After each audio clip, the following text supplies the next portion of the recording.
Coming up on the program,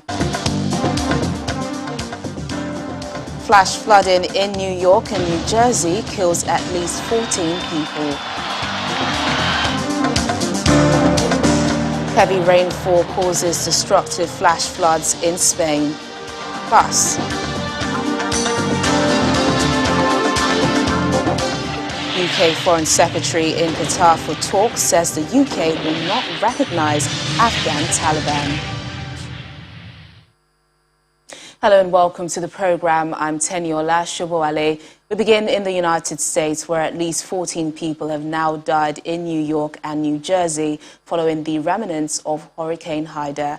8 of the victims were in New York City and include a 2-year-old boy.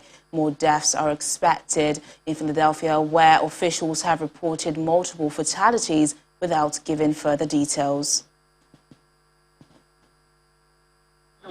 Residents in the United States Northeast woke up to extraordinary images of cars floating in flood waters, huge waves gushing into subway stations. Some people were trapped in flooded basements. One body was retrieved from a vehicle. So we have about 23 crews out all throughout the city, about 18 of them in the Eastwood, and we're just removing the trash off the catch basins, the curb inlets. As you can see, the water recedes once we move all the trash off. Well, it's a hurricane. You know, Ida beating everybody up. The extreme weather has been caused by the remnant of tropical storm Ida, which caused widespread devastation in southern Louisiana earlier this week. The governors of New York and New Jersey have declared a state of emergency. Almost all New York subway lines are closed and non-emergency vehicles are banned from the city's roads. Many flights and trains out of New York and New Jersey have also been suspended. At least 9 homes were also destroyed by tornadoes spawned by tropical storm Ida. It was pretty quick. Wind, maybe 5 minutes, and then just everything was decimated. So I turned off the radio and just heard everything there, like the roof, everything collapsing, so we all jumped under the steps. Heavy rain brought by the storm, 3.1 inches in Central Park within an hour, shattered the record set only last week when 1.94 inches of rain fell in the park during Tropical Storm Henry.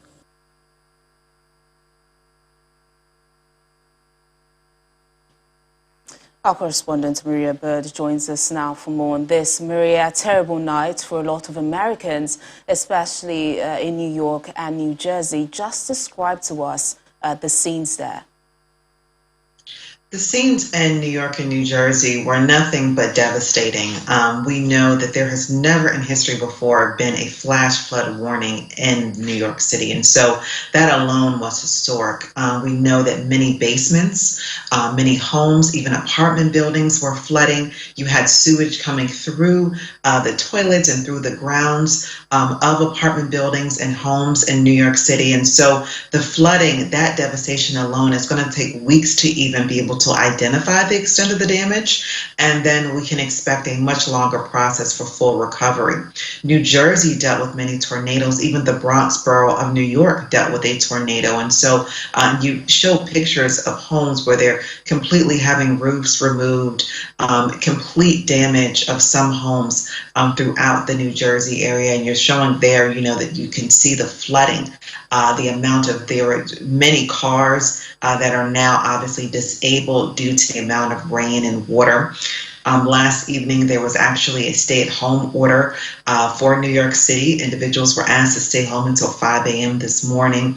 New York has not seen this type of flooding and extensive rain that was seen. And so we can expect it's going to be days and weeks before we even know the extent of everything that needs to be addressed. This just further supports the issues around the infrastructure and the reason Congress and the White House are really pushing forward with an infrastructure bill. Well, what's the situation on ground now as cleanup efforts begin? And when are local services expected to be back and running? Well, local services, you do have some trains that are back running. There are others that are not. I'm sure you all saw the scenes of where you literally had water pouring from the top of a subway all the way through to the tunnel areas. And so some of the regions where you do have low sea level and where there's still a lot of flooding, those will probably be out of service for quite some time. The challenge is really going to be if there's any other type of electrical damages as a result of the flooding. And so you'll probably have a very limited amount of service, whether it's New Jersey train systems into the city or the actual New York subway systems. And obviously that will potentially also impact the Amtrak trains. And as we know, the storm is headed up toward the northeast in the Boston region. And so that area could be expected to have some very devastating attacks as well. So a state of emergency has been declared in the States, but what else are you hearing, especially when it comes to the White House's response to the damage caused by the tropical storm? Well, there has been, as you said, a state of emergency. We are expecting that FEMA will obviously get involved. We're expecting that the White House will come out with additional support and services, especially once more is known as to actually what has occurred and how much damage. We will probably expect to see major plans in the coming weeks as to how they will address some of the infrastructure potential issues that can be addressed to try to ensure that if flooding ever happened again in New York, how would they be able to have some of the regions that have low sea level? As you mentioned, Central Park, the amount of rain that hits Central Park is right there on the Hudson River. You might need to even consider some levees. And so there will be obviously some very clear conversations and discussions, and the White House will be supporting the city of New York and the regions in the bordering areas of New Jersey about how they can support them and putting some infrastructure in place to be able to address so that this happens again, they will not see this type of devastation. Maria, we appreciate the update and, of course, do stay safe. Thank you for having me. And over in Europe, firefighters are working to retrieve dozens of cars trapped in the flash floods that brought part of Spain to a standstill. An intense storm on Wednesday caused severe flooding in some towns in Castilla-La Mancha, Tarragona and Castello, leaving thousands of people without electricity and forcing the closure of some roads and rail links. The strong water stream overturned and smashed cars as it flooded highways and roads. The storm, which gained strength due to high temperatures and humidity, hits especially hard in the coastal town of Alcana in the northeastern region of Catalonia. To the crisis in Afghanistan, British Foreign Secretary Dominic Raab says there is a need to engage with the Taliban on Afghanistan, but Britain has no immediate plan to recognize their government.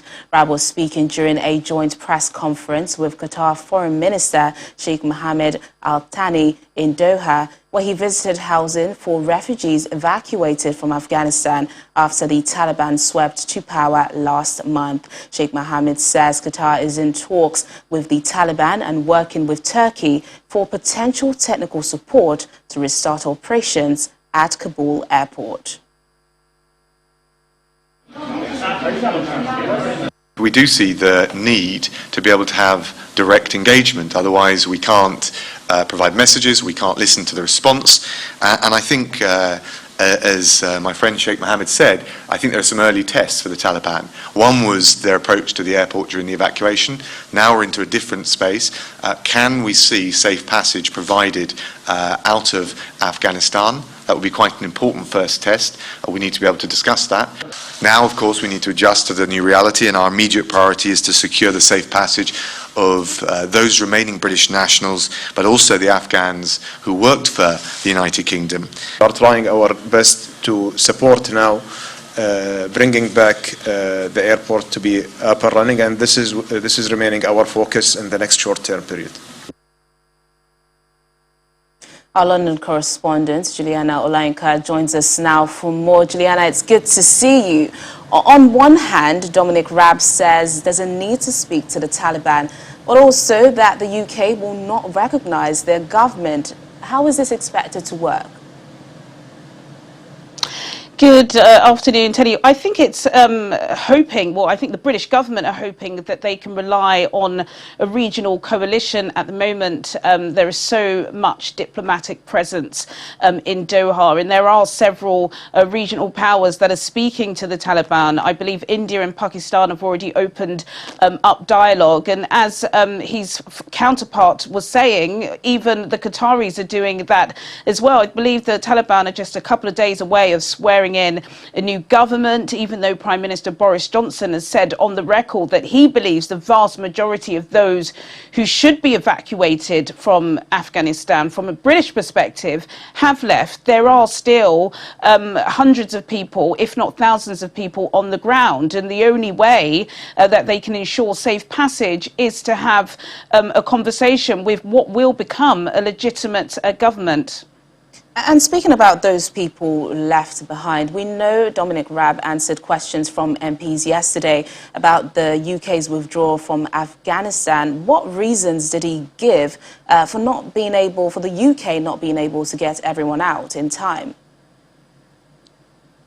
Yeah, yesterday was a pretty fiery session at the Foreign Select Committee hearing. As you said, Dominic Raab was under lots of scrutiny for at least an hour, not only about failed intelligence, because that's a big topic of discussion here in the UK, the fact that, of course, you know, the August the 31st deadline was on the cards for over 18 months. Why did it become so chaotic, and why did British intelligence on the ground failed to realise that the Taliban would be able to take over the country in such a quick and swift and then ultimately a deadly manner. But yesterday he did speak about several different schemes that are up and running. Of course, the priority for Britain was to ensure that British nationals were safely evacuated, then those that qualified under a scheme called the Arab scheme, where the vast majority of interpreters and those who had worked in diplomatic missions in the UK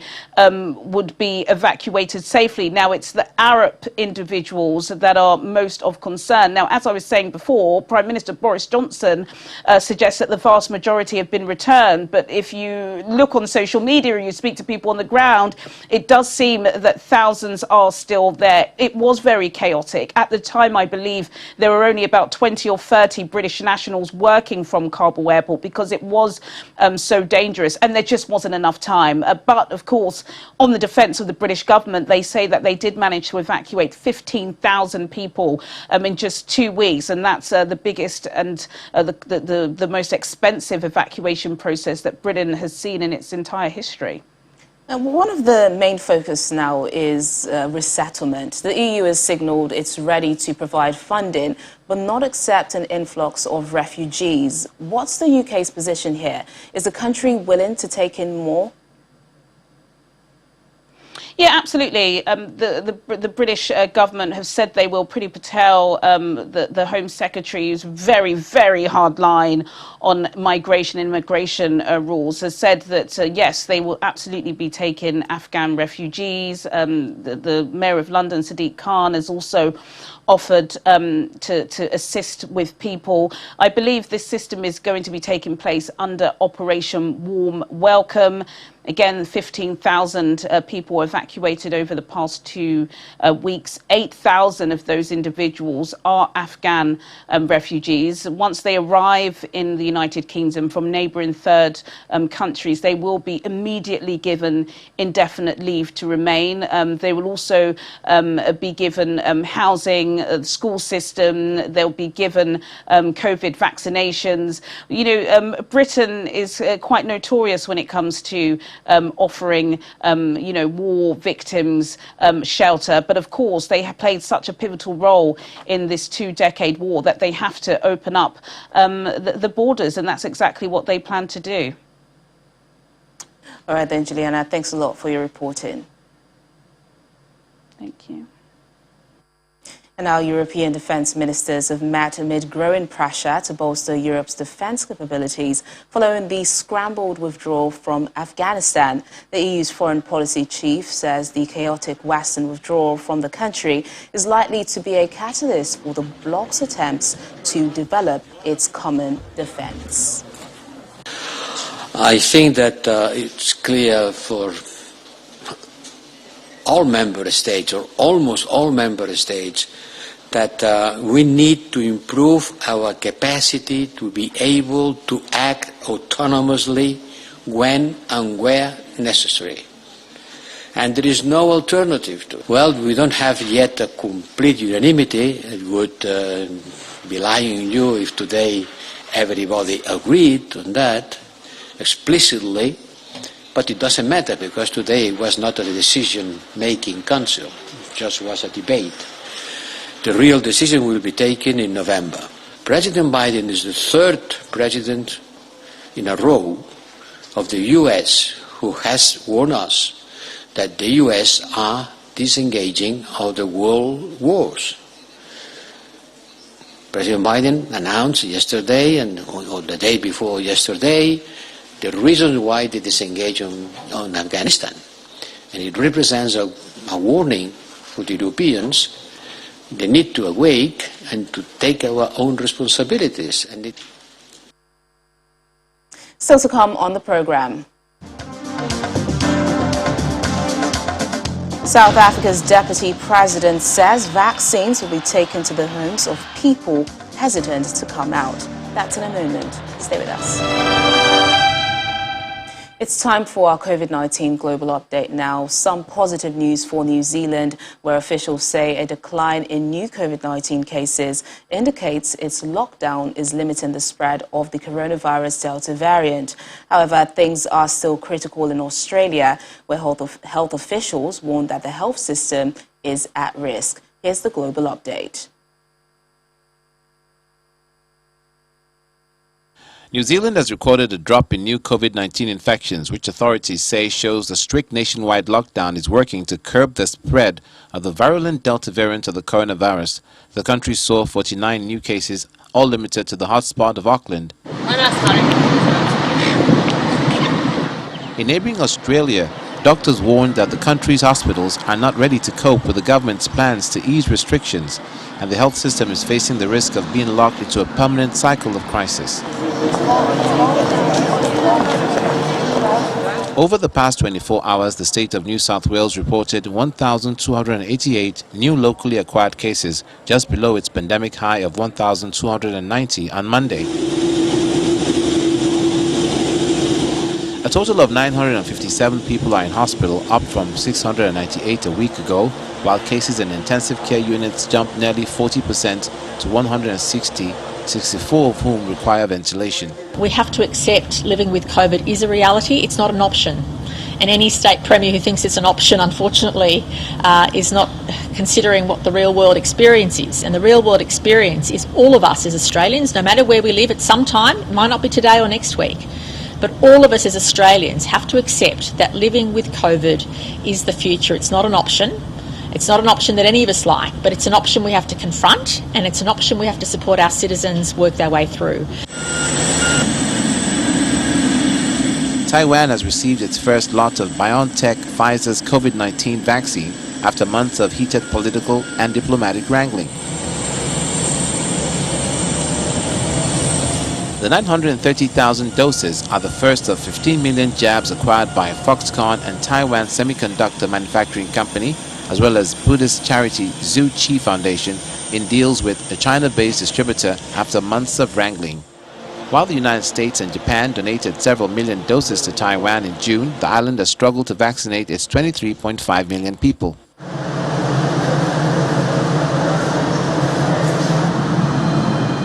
Over in India, the country has recorded its biggest single-day spike in coronavirus cases in 2 months. The country reported 47,092 new infections over the last 24 hours.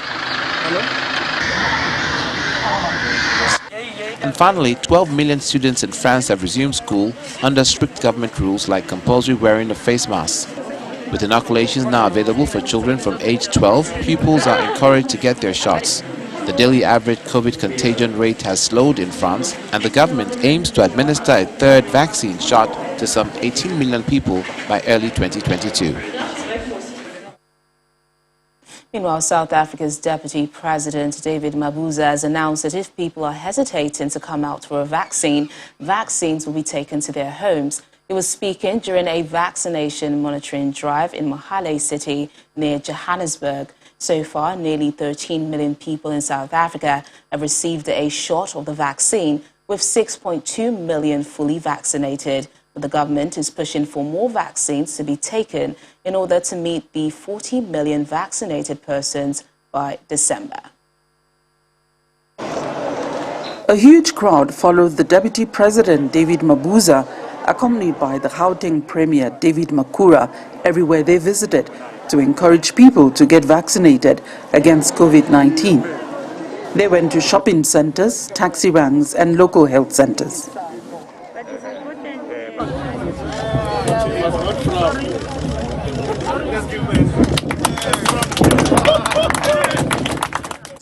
Deputy President Mabuza says owing to observed hesitancy among the people in some areas, the vaccination campaign will now be taken to their homes. We're no longer going to wait here at the vaccination sites. We are going to take the vaccine to our people. Some are reluctant, some they're having fake news, rumors about the vaccine.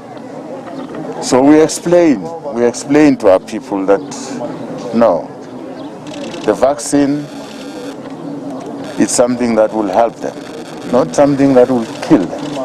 On the new virus mutation variant currently referred to as C.1.2 being studied in South Africa, the Deputy President says there's nothing to worry about for now.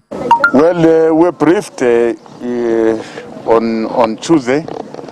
We're briefed about the new variant. For now, nothing to worry about the new variant. It's still under control.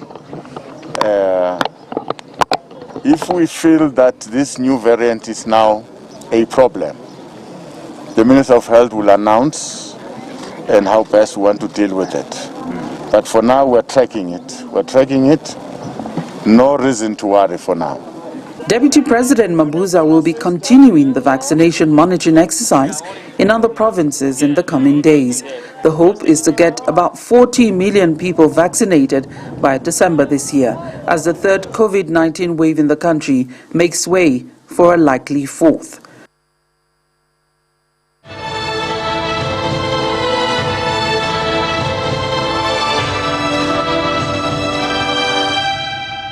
To other health matters, the World Health Organization says more than 55 million people worldwide are living with dementia, a neurological disorder that robs them of their memory and also costs the world $1.3 trillion a year.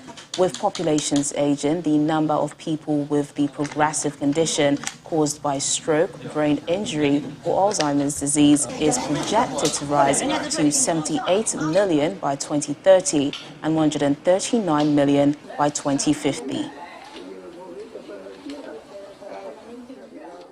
And Hollywood actress Angelina Jolie says she hopes to empower children around the world with tools to fight back for their rights, with a book she has written with Amnesty International. Jolie's special envoy for UN Refugee Agency, UNHCR, says she hoped the book would also remind governments of their commitment to the global treaty enshrining children's civil, social, political, and economic rights. Personally, I went through something. I put up the rights of a child for my children. Right? It was we were homeschooling at the time, and I put it up, and it was a kind of reminder of, okay, you can go through things in life, and you can be reminded, this is who you are, this is your value, these are your rights. And as time would go on, and within different broken systems and within America, it was explained to me, well, they don't really have access to those rights. And that infuriated me and made me start to question, what does that mean? Why? Why don't they? So for each country, what is it, this idea of you have the right to an education? Well, all right, but then why is it so many children are out of school? Why is it the girls in Afghanistan are being harmed if they go? Why are people making their girls marry off and denying them that? What is happening? So many children are in harm's way across the world, and we're simply not doing enough. So we need to stop and ask, not what little, do we allow them a school? Do we build them a little school? Do we encourage them to speak out? No, we need to stop and say, this is not for us to give. These are their rights. Rights decided years ago based on what would make them healthy, balanced adults, safe and stable adults. And that's the program today. Thank you so much for watching. I'm Tenyo Lashabuale. Bye for now.